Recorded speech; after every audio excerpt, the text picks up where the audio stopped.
cinsel əlaqə bütün bu faktorlarda nəzərə alınmalıdır.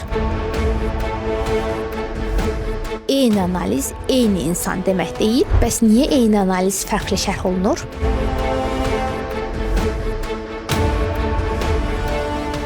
Bir eyni analiz iki fərqli insanda niyə fərqli qiymətləndirilir? Bugün bu haqqda danışmaq istəyirəm. Çox maraqlı. Amma çox da çaşdırıcı bir vəziyyət vardır. İki insan eyni laboratoriya, eyni analiz, eyni rəqəm. Amma biri üçün deyilir ki, normaldır, narahat olma. Digəri üçün isə bu müalicə tələb edir və təbii ki, sual yaranır. Bu necə ola bilər? Əgər analiz eynidirsə, niyə qərar bəs fərqlidir? Bu sualı başa düşmək üçün tibbi düşüncənin əsasını anlamaq lazımdır. Çünki analiz hər zaman cavab deyil. Analiz yalnız məlumatdır. Gəlin bunu sadə bir nümunə ilə izah edək. Termometr 38 göstərir. Bir insanda bu adi virusa bağlıdır. Bir neçə günə keçib gedəcəkdir. Başqa bir insanda isə çox risklidir, bakterial infeksiyanı göstərə bilir, dərhal müdaxilə lazımdır deməkdir. Termometr eynidir, amma insan eyni deyil. Hormonal analizlərdə belədir. Rəqəm heç vaxt tək başına xəstəlik göstərmir. Rəqəm ümumi kontekstə baxılmalıdır. Yəni pasientlə birlikdə qiymətləndirilməlidir. Bəs niyə eyni analiz fərqli şərh olunur? İndi gələk bu hissəyə. İlk olaraq klinik simptomlar fərqli ola bilər. Bir insanın tiroid stimuledici hormonu 4.5-dir. Birində yorğunluq yoxdur, çəki stabildir, aybaşı normaldır. Digərində isə xronik yorğunluq var, saç tökülməsi var, aybaşı pozğunluğu var, yanaşı olaraq qalxanvari vəzdə hipoxagen bir düyün var. Rəqəm baxırıq ki, eynidir. Amma bədənin verdiyi siqnal və orqanik göstəricilərimiz fərqli olduğuna görə tibb yalnız rəqəmlə yox, insanla maraqlanmaq deməkdir. Yaş və həyat mərhələsi. Əgər eyni hormon 25 yaşında bir qadında və 48 yaşında başqa bir qadında tam fərqli məna daşıya bilər.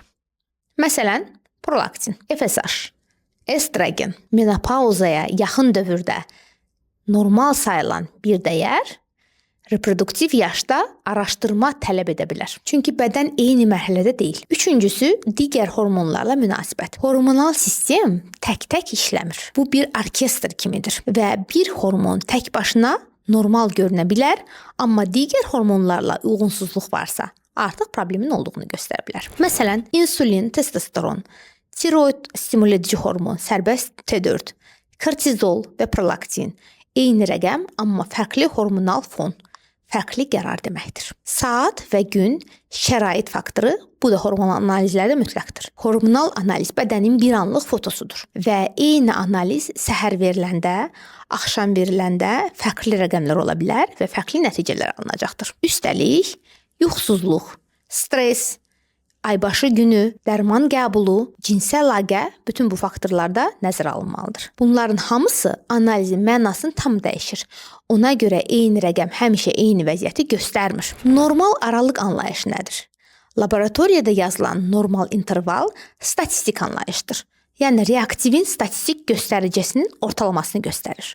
Bu o deməkdir ki, insanların 95% bu aralıqda müşahidə olunur. Amma sənin idealın bu aralığın harasındadır? Sənin bədənin hansı dəyərdə yaxşı işləyir? Bu suallar isə cavabsız qalanda analiz normal çıxsa da insan özünü normal hiss etməyə bilir və ona görə analiz yalnız laboratoriyaya görə yox, pasientlə birlikdə qiymətləndirilməsi lazımdır. Nə edəcəyik? Bu zaman düzgün yanaşma nədir? Burada çox vacib nəticə çıxır. Analizlər öz-özünə danışmır. Onları şərh etmək lazımdır.